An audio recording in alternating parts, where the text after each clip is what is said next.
Welcome to Lead Today with me, Kalyna. Let's talk leadership.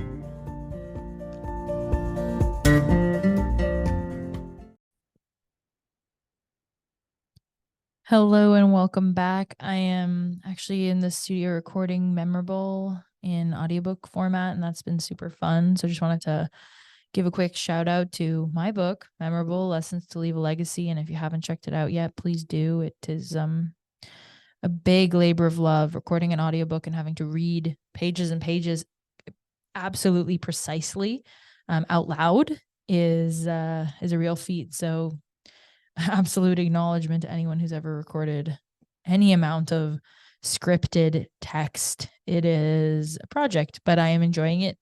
You guys know I'm a talker and I enjoy to share things verbally, so it's definitely up my alley, but learning a lot about narration and being precise and tone, just really honing in on recording and speech.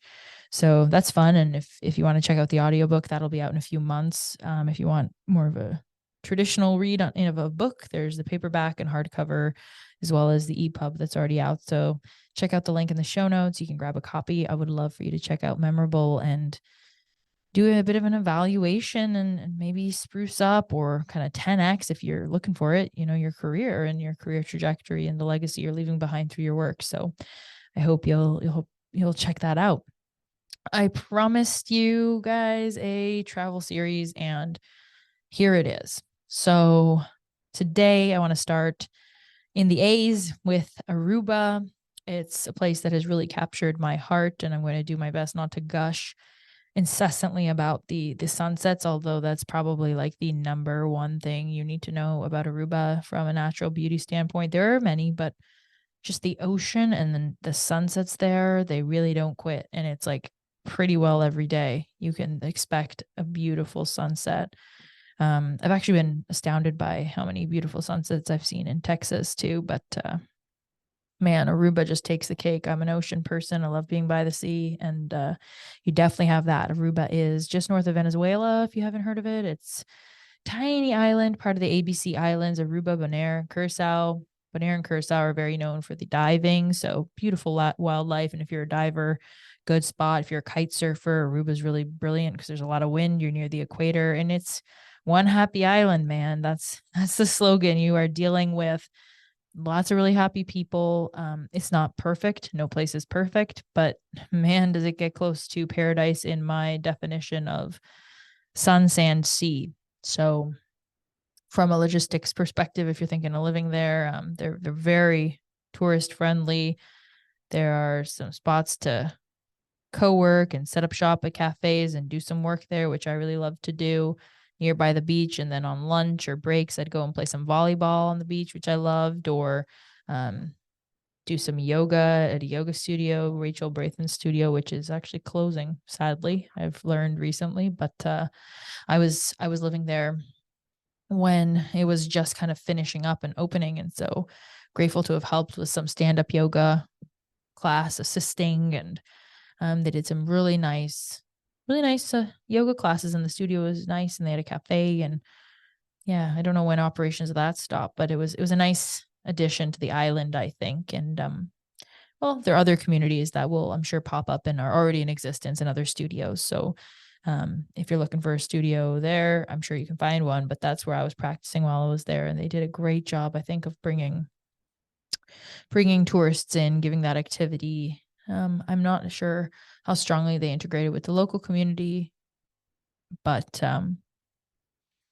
hey, nothing is perfect. And again, I do want to paint a realistic picture, but I'd say the biggest challenges I see on Aruba are that, yes, it's an island, it's small, they import a lot of food, which you can anticipate if you're a small desert, arid island, you're going to import a lot, and they import a lot of the food from the US. And so you deal with the challenges of that, whether it's, supply or selection. That's just what you're going to get on a logistics level. So if you're thinking of staying there for a while, I mean, you can definitely get all kinds of food. I did not feel limited, but, produce isn't grown locally. A lot of livestock, like it's not locally sourced eggs and things.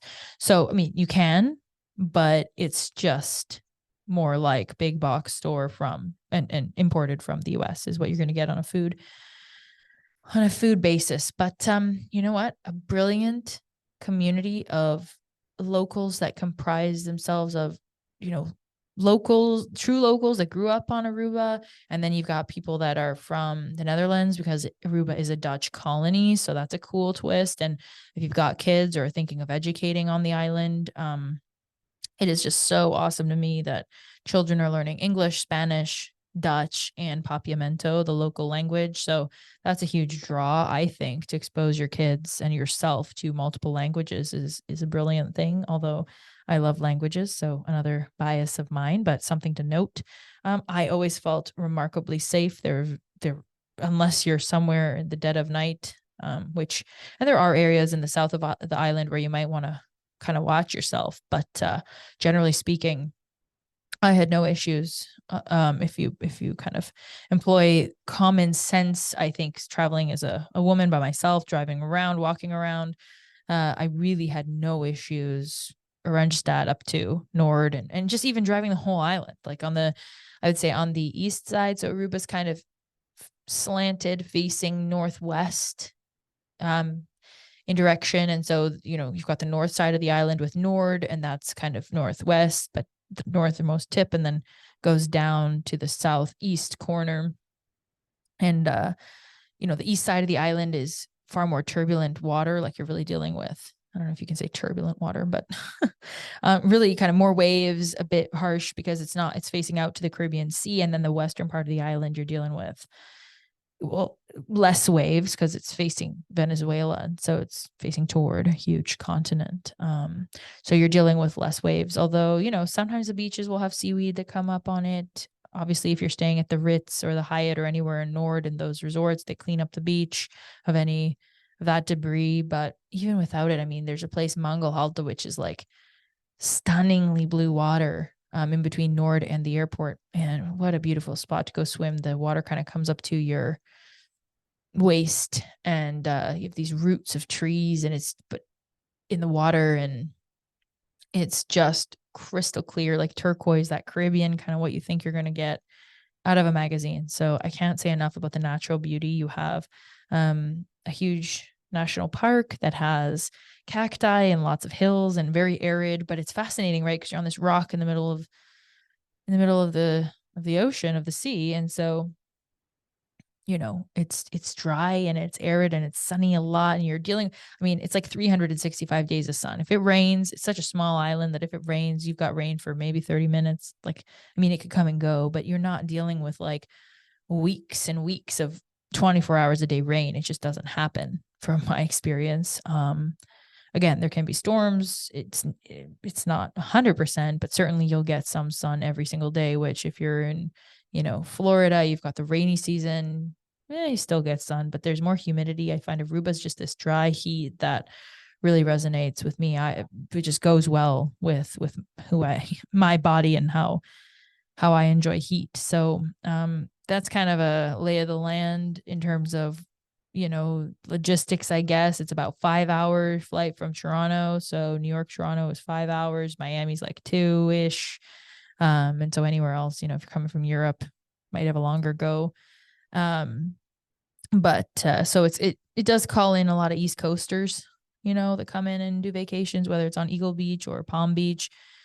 You've got Oranjestad let's say in the middle of the island, and then coming up that west side, you have Eagle Beach and then Palm Beach. There's Linda's Dutch pancakes, which I have to do a shout out to because that's a funny story. I actually got my first little bit of Bitcoin from the owner there. He's very kind. I was having pancakes, really good Dutch pancakes there. And, he comes over and we're chatting about, Bitcoin. And that was just when it was kind of getting going, and he gave me $1 worth of Bitcoin. And I checked on it. It was like $30 and $50 and $70 at some point. Like it's kind of fluctuated in value, but just one of those things. I always kept it in this wallet, just this $1 on its own, kind of seeing where that whole concept has evolved over the years. And what a lovely person and conversation. And just he's really, they do strive to be customer centric there, which I like with a restaurant, because customers are your are your lifeblood of any business, right? And they really do treat their customers well. So that's a good spot for pancakes if you happen to be around. I'll have to get them to give me some more Bitcoin for my ad placement there. I'll have to contact Aruba One Happy Island Tourism too, and maybe they should be sponsoring this show too. So hey, hit me up. um, but yeah, so I would say you'll probably, there's some selection of Airbnbs. It's been more in recent years. You've got houses that are kind of just off the water in Nord that you can rent out, and so there's that option. They're definitely like more timeshare. Like people will rent out certain spots for a week of the year, and some people buy them and then have like a week that is their week. And every year consistently, you'll have these people that have been coming to Aruba for 15, 20 years for the same, week 14, week 18, week 12. And so it's interesting how these friendships are forged of these different American families within Aruba. And it really is it is that sort of place where people kind of go and they keep going back. It kind of magically draws you in. And I think it's because it is truly magic. I mean, there's just something to the sand there that's so beautiful, and sunsets. I think I've got a friend in mind that she would say, you know what, get out of here. If you go to Cayman or Turks, Grand Cayman or Turks and Caicos, you're getting a better, it's just better. I think those three kind of get on par in terms of price. I would say Cayman is probably a bit more expensive than Aruba, but they're kind of premium offerings. Like Aruba, Grand Cayman, and Turks and Caicos are kind of premium Caribbean, if you will, or at least that's how they've been historically positioned. And, I mean, yeah, Turks and Caicos, I've been there. It's got beautiful snorkeling as well, white sand, great weather.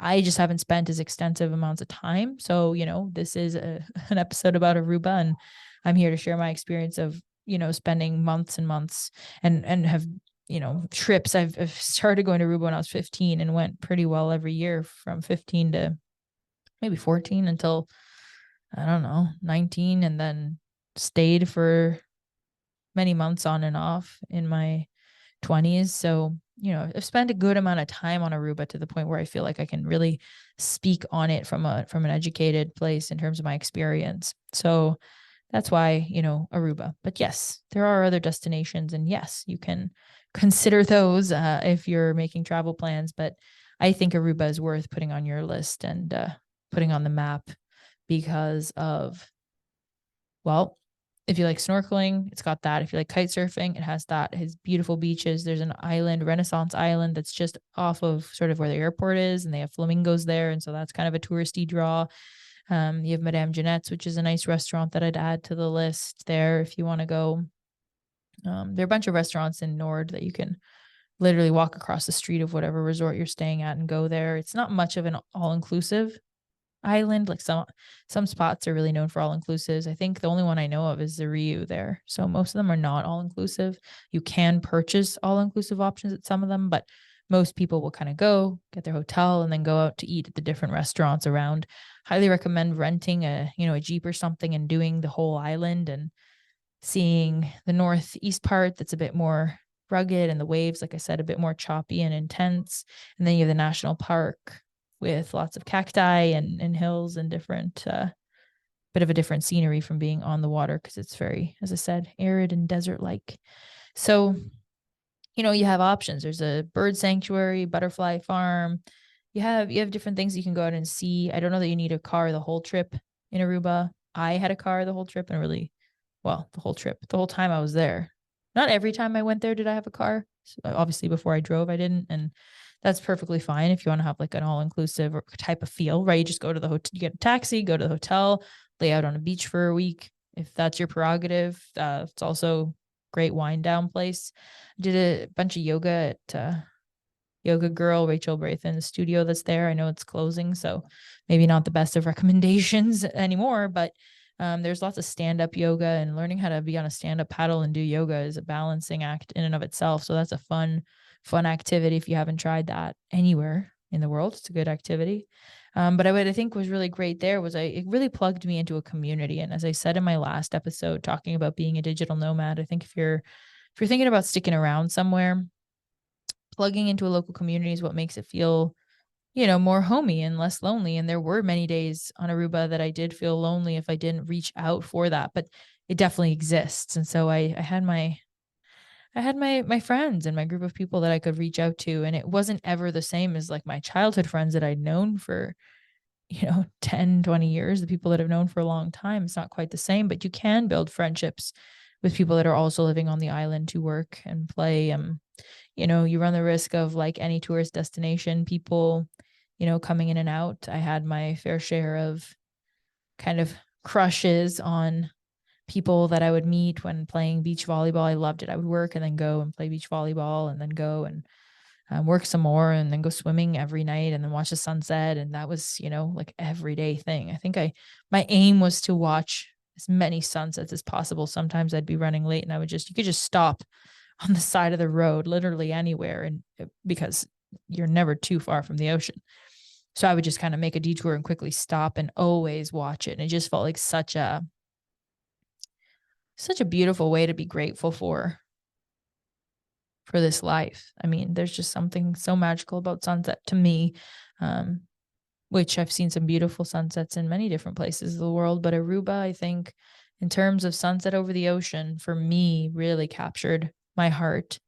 It's just so magical, peaceful. It's this feeling of completion that is very gratifying in some very primal or physical way. Like it just feels like, end of a day. And I am so grateful that I had this day. That's a feeling. When I watch a sunset, I feel like, wow, really just grateful that I got to be here for this one.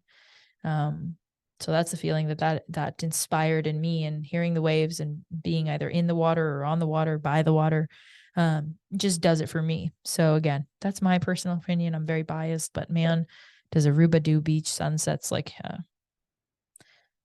well, it's in its own fashion. It's very, very majestic and magical. So I think that's what you can expect from like a little tourist blurb. In terms of stories, my friend said, well, if you do a travel series, you have to do stories. And I feel like I have, if you stay somewhere for months on end, you really compile many. I feel like there were so many nights of going out, dancing, and I always felt safe, which was really important, I think, as a woman going out on the town to go dancing. And if you're drinking, you want that feeling. And I have to say, I really felt that on the island, and I felt like I had local connections and friends that really looked out for me. But even tourists, there's just, not only is there a tourist area, which, any place you go kind of has the tourist bars or tourist spots. But I felt so free living there, and so safe, and just, it just thinking on the feeling. I want to convey the feeling of the place, because I think, I've shared a few kind of spots to go check out, and there are many more,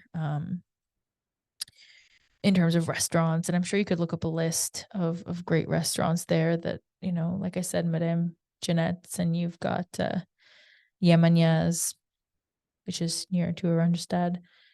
But I think for me, Aruba, in terms of a feeling, was this kind of feeling of home, in a way, and of happiness and this freedom, carefree feeling.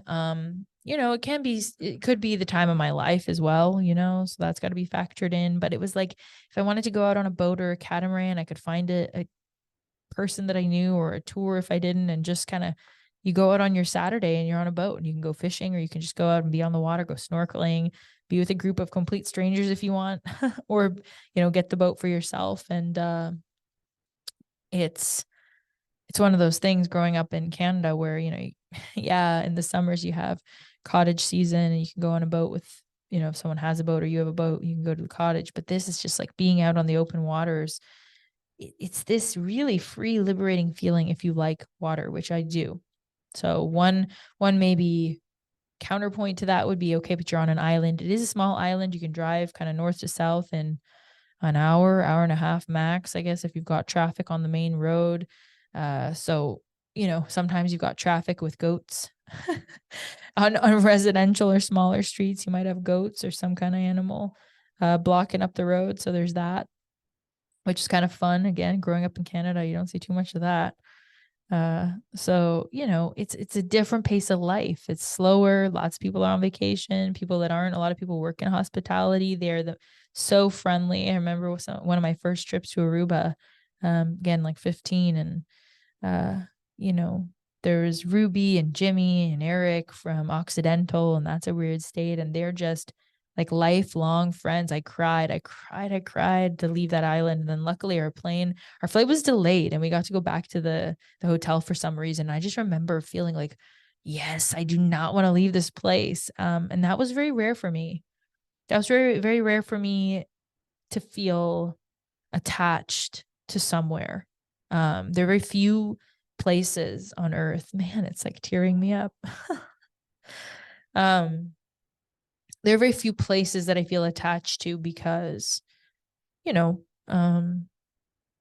life life changes, and I've had a lot of change in my life, and I'm grateful for the change and the fact that I'm adaptable. But there are very few places, people, and things, especially, that I really hold dear and tight to my close to my chest. Because, well, I've experienced a lot of loss, as we all have, and so I think it's just one of those things where, I don't. If my car changes, if my, I don't have like a favorite watch. I don't need, like, I'm not a very hold on to things kind of person on a broad scale. I like to kind of downsize, minimalize. Like, I have obviously I have things, but it's just, yeah, it's rare for me to really feel at home somewhere. I can feel at home anywhere, I guess, in some sense, because of how much I've traveled. But for a place to really touch my heart is I think rare, or more rare. All places have things that I greatly admire, and every place I've ever visited has something I can point out and say, wow, super unique about this spot, or wow, really appreciate this about this place. I can always find something to appreciate, but it doesn't always touch my heart in the way that Aruba really did, and it captured my heart in so many ways, and the people there captured my heart.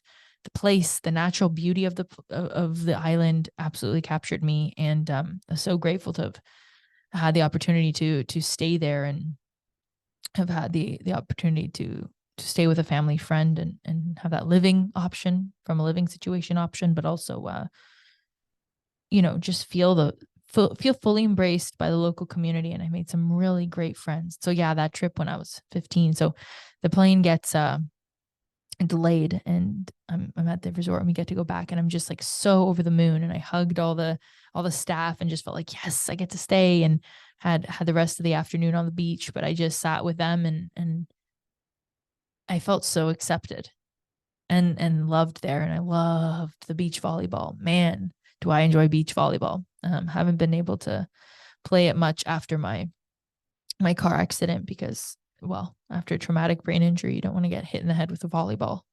But but it is just, I think it would be easy to reduce Aruba to, a tourist destination with hotels, and you could just say it's this touristy spot, and you could probably go there, stay in a hotel, and then go to Turks and Caicos and Jamaica and Mexico. And if you compare them from a hotel standard, yeah, okay, Aruba has premium hotels. They have the Ritz, they have the Hyatt, they're nice. You could be surface level like that, but like with anything, right? The place is really in the people. I think that's been my experience. The place is always the people. What makes something magical are the stories that you have to tell about your experiences there, the people you met, it's the food you ate, which gives you this sense of the palate, which is the taste of the people, which I think in Aruba you're dealing with. Really, it's like you have Dutch, you have all kinds of, Americanized options, of course, but the local cuisine, you have just the most amazing fish and locally caught seafood. That's one thing when, they import a lot of stuff, but you can get some great seafood there. So if you don't eat that, you are missing out. And, Aruba from a feeling to me is, this great big hug, and they call it one happy island. And I wouldn't say, what, no, not, people are not, it is a happy island, but people are not happy 24/7. But I don't think it's one happy island because you have to be happy or fakely happy all the time. I think what it has is such a tight knit local community of people that really care for each other. I think you have a a decent quality of life for locals in comparison to other tourist destinations that just utilize them for, labor, but there's not that standard of living. Aruba runs off the US dollar. And so I think that does elevate standard of living. You have doctors from the Netherlands that come and practice in Aruba, and you have locally trained doctors that are trained at a high level. I think so. I think the affiliation with the Netherlands and the affiliation with the United States, and in combination with the locals' willingness to kind of learn and grow because of the influence of these different cultures, has just set up Aruba to be such an interesting place where you'll see on the street names, even like you've got some more kind of Spanish sounding, you've got like very Dutch sounding, very very Dutch sounding um streets. And so this really nice mix of how Dutch and Spanish culture can come together. And I think it's made this really warm, loving, also very organized, orderly version of a Caribbean island that makes it, again, not without fault. I've been to, the utilities company there when there is an issue, and if power goes out and you're kind of waiting, and it's not as efficient as if you go to a Swiss government office where you are getting swift rules and regulations. I think there's still a bit of island life and the lax approach, but you know what, for me, for my personality type, I'll take that. I love that. I love the bit of leeway. It's not a completely perfect, pristine place, but that's what makes it such a unique spot, is that you have this intermingling of Dutch order and rules and kind of that very precise type of approach. But then Dutch people are also hilarious. Like there's just such a unique sense of humor that from the Dutch people that I meet that is so fun. And so you have that and a lightheartedness there, along with locals that are just really loving and a tight knit community. And so it can feel hard to break in. It can feel hard to break into that community for sure if you're not a local, but you just it's this warm embrace of a place. When I think of Aruba, I think of this free, fun loving, very outdoor culture where I get to swim and walk and play volleyball on the beach. And I had so many fun times celebrating my birthday right on the water, watching the sunset, going on catamarans. It's a night out dancing, and then waking up and going to Eduardo's beach shack. It's such an institution, I think. right beside Playa Linda, the resort, and Eduardo's, and you get this pitaya bowl. It's dragon fruit and it's all red, and you just kind of have a beach day and enjoy a smoothie bowl or a smoothie or something from there, and kind of walk the beach. And it's just this simple in the best possible way. The existence, it's just simple, but in the best possible way. And there's so much love that I experienced there. So again, not without fault, not without challenges. Every place has its stuff. But I think if you're looking to fall in love on a beach, with a beach and on a beach, and have a really magical time, I think Aruba is just this little rock just off Venezuela that has a very special mix of Dutch, Spanish, Aruban, the Papiamento, this culture that is really something unique in this world. So a couple other spots I'd say: Moomba Beach is another bar, kind of the younger crowd goes there to dance and do their thing. It's right on the beach, and so you can dance and enjoy music on the water. So that's a fun spot. There are a couple different piers that you can check out, but Pelican Pier is where I celebrated my birthday one year, and they have karaoke there some nights. And so that's really fun to their staff is actually, they'll have staff sing, and it's always just like somebody miraculous, and you're like, what are you doing on this like random small island? And you just sing like Adele, and you're amazing. So that's kind of a sight to behold if you want some karaoke on a random evening. And so just a few little kind of key spots like that just make it special and unique. And then the families that go there really are kind of these like families that have been going for 10, 15, 20 years. I know a few families like that just Aruba's their spot. And so you kind of feel that in even the relationships you see on the beach with kind of families grouping together and people going to dinner together. It's just a really, like most vacation destinations where people are hanging out and having a good time because they're off of work, they're happy. And that makes sense. And you see that anywhere.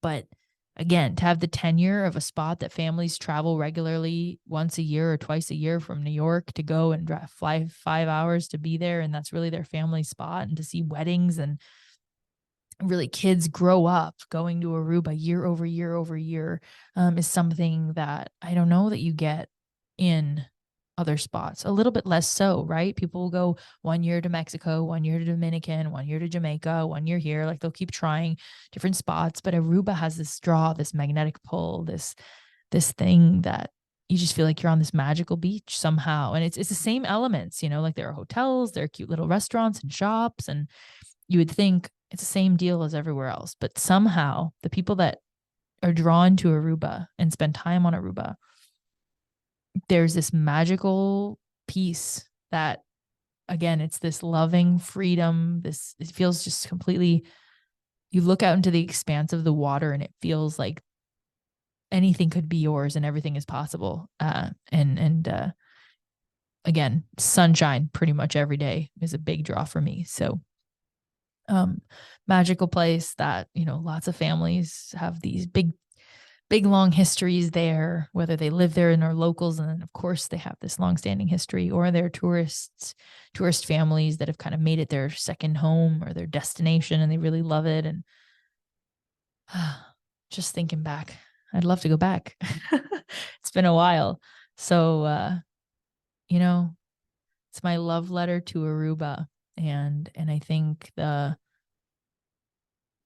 what it does to bring people together, and the natural beauty of, let's say, the natural bridge that actually I think collapsed a bit. But there's a natural bridge, there's some ruins, there's an ostrich farm, you have rock formations, there's a donkey sanctuary, natural pools, hiking trails. And so there's all this natural beauty that a cave too, Fontaine Cave, and Quadriki Cave too. So, and then I didn't mention much about the South, but there's Baby Beach that some people will drive all the way down south to go check out Baby Beach. And that's a really nice spot. And then Zero Over. So if you're going to go to Baby Beach, which is on the southeast side, you've got to go to Zero Over, which is this place that it's like fried fish, but it's just this like institution, right on the water, and this kind of wooden dock that sits right by the water, and it's just stunning. And there's a spot called Sea Glass Island. It's another kind of sort of attraction. It's a small island just kind of off of where Zero Over is. But if you're going to Baby Beach, you got to stop at Zero Overs. It's just one of those touristy spots, but the fish is good and you're right on the water, and it's a nice stop if you're going to go check out the south side of Aruba. So check out Baby Beach. Go see Cerro Colorado. They've got a natural bridge and lookout point there and a lighthouse, and, kind of check out San Nicolas in the bottom. But, man, and even, there's one concert I've got to tell you. So there's this one concert, and it was near downtown, but they had this big stage and whatever. And it was Rick Ross. And out of note, like, I mean, I don't know all that much about Rick Ross, but he came and he was doing his like rosé, and he had these like champagne, and it was just, man, what a show. And so you go and you don't wear shoes, and it's just like sand and like it's right by the ocean, and so locals and tourists alike, it's just this like mingling and nice little food trucks. And I guess you could have that in any place, right? But this stood out just because, like, out of nowhere, I don't know if it was just me not knowing that he was going to be there. I just knew it was a concert, right? And so a group of us went and drove, and so show up there. Oh, and then what was it? My car, I couldn't get into my car. Or did I have a flat tire? I think I had a flat tire. So, oh man. So you get there, park across the street, walk over. It's like this beach concert. And again, like really kind of typical setup that you'd expect from, I guess, like a festival. It's this, a stage, and then you have some places where you can buy food and these food trucks, and then but you're right on like near the ocean, so this backdrop of the sea. But yeah, I just remember it was like artists that I didn't really know, whatever, and then everything was dark and nighttime, and then just out of nowhere, it's Rick Ross with champagne bottles, and then there was an after party at this Renaissance hotel, and a bunch of the DJs that had been before Rick Ross were there, and there was a big party after that. That was really fun. But I, because they had like a music week or something. It was music week. It must have been music week or something like that. So there are multiple nights of parties and things, and so that hotel has a pool, so they do pool parties there sometimes, which that was a fun experience too. But yeah, so then after this show, I think it's like, I mean, past midnight, the Rick Ross spectacle ends, and again, like just so much champagne everywhere. I was astounded by, it's kind of this typical, like, you shake the champagne and it all flies out, but it was just bottles upon bottles of this, like, rosé, his brand, and quite the show. And he's quite the performer, and it was fun.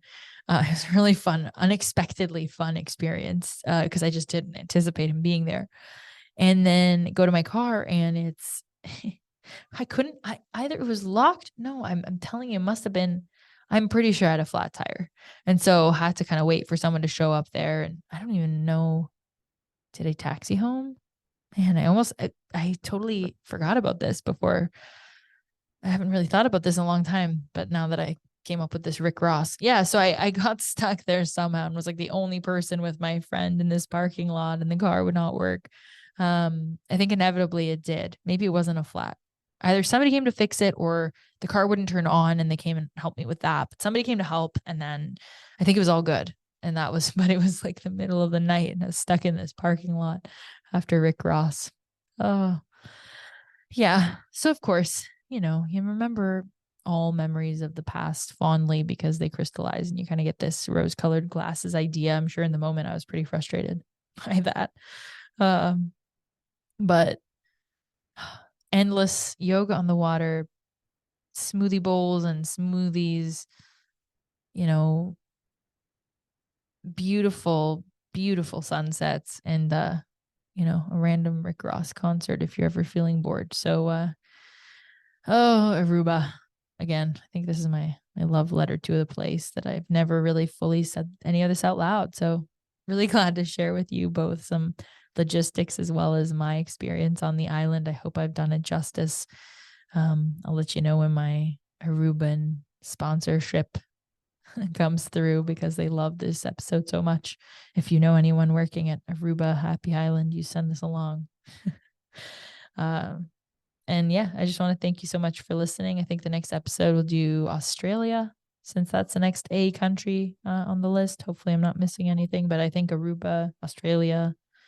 Yeah, we'll head to Brazil, and of course, we'll talk a bit about Canada, because that's home, and Croatia, another spot that's home in a big way for me too. So and Brazil. Did I say Brazil? Brazil is totally on this list if I didn't. So stay tuned for some more really exciting spots and how they captured my heart and soul.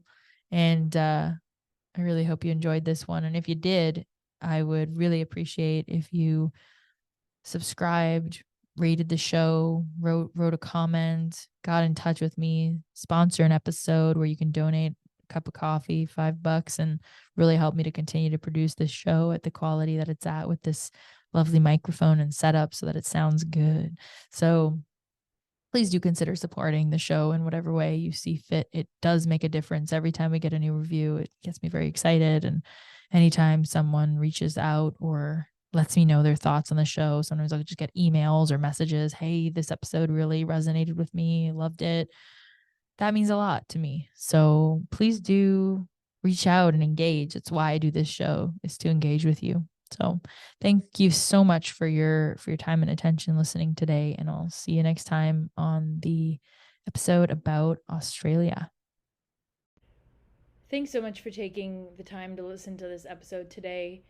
It really helps the show when you like, review, subscribe, or donate to support the effort to continue producing amazing episodes just like this one. I look forward to seeing you again in another episode very soon, and take good care until then.